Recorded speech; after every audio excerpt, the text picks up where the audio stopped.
Quand nous étions élèves, l'école était une institution avec des règles de conduite. Et la première règle d'une école digne de ce nom était la discipline. On ne badinait pas avec la discipline, parce que la discipline ne se marchande pas. Nul ne pouvait s'en départir. Et la repartir de l'insolence était le fouet, le pilori et le supplice des genoux sur cailloux. Parfois, l'institutrice inspirée tirait les oreilles du cancre bleu avant de les percer avec ses ongles de tigresse. Quand nous étions élèves, l'école n'était pas un enclos de troupeaux bigarrés au comportement égaré. Il n'y avait pas de syndrome de Nagari. Bien sûr, les nullards et les tocards étaient renvoyés sans brassard. Les impolis et autres colis encombrants étaient traités comme des déchets toxiques.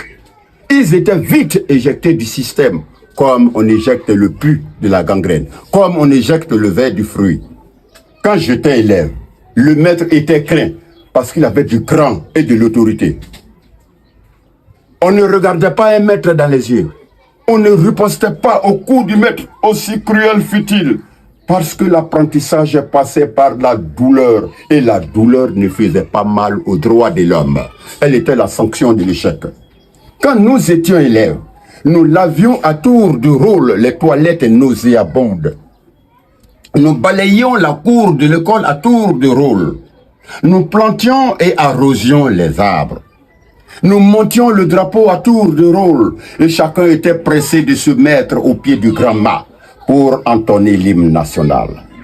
Ah, le drapeau, symbole de la patrie, était plus qu'un morceau de tissu multicolore. Il était la raison d'être de tous et de chacun. Parce qu'on pouvait perdre sa peau, on pouvait laisser sa peau pour ce drapeau. Le drapeau pouvait immobiliser un passant aussi pressé fut-il. Même les morts intimaient à leur cortège de faire allégeance au drapeau avant de poursuivre leur ultime voyage. C'était un héritage. C'était une tradition. C'était une contrainte acceptée et partagée. Aujourd'hui, nos enfants vont à l'école comme des bœufs à l'abattoir. Ils vont à l'école pour réussir dans la vie et échouer dans la société. Un élève peut apprendre l'histoire de la Côte d'Ivoire et sortir, descendre le drapeau national et le déchirer en lambeaux comme un torchon. Et il n'y a rien. Un élève peut insulter, menacer son enseignant et le pourchasser comme un rat jusqu'à son dernier retranchement. Et il n'y a rien. Il peut même dire son amertume à la télévision nationale avec des thèmes qui défient l'autorité et le bon sens. Pour un oui ou pour un non, un groupuscule d'élèves peut tenir tête à leurs enseignants et à l'administration et faire fermer toute une école pendant des mois. Et il n'y a rien. Pendant ce temps, les institutions en charge de l'éducation de la République fonctionnent bien. L'orthodoxie tant clamée dans les politiques sonne faux. La rigueur des premiers acteurs ne vaut même pas la raideur d'inflexibles. Dans les discours, on joue à l'autruche. On maquille la plaie. Pourtant, ça pue. L'école publique est devenue un marché de bétail. On n'y forme plus des hommes de demain. On cultive les pourritures du futur. Le droit des enfants n'est pas un droit plaisantin, mais certains passages sont un peu trop taquins et enfantins. Ce baratin qui déifie nos diablotés sur l'autel de la bêtise est devenu la hantise du monde civilisé. Et le monde civilisé, c'est celui dans lequel l'enfant peut tutoyer son père avant de lui claquer la porte au nez, au nom de sa puberté.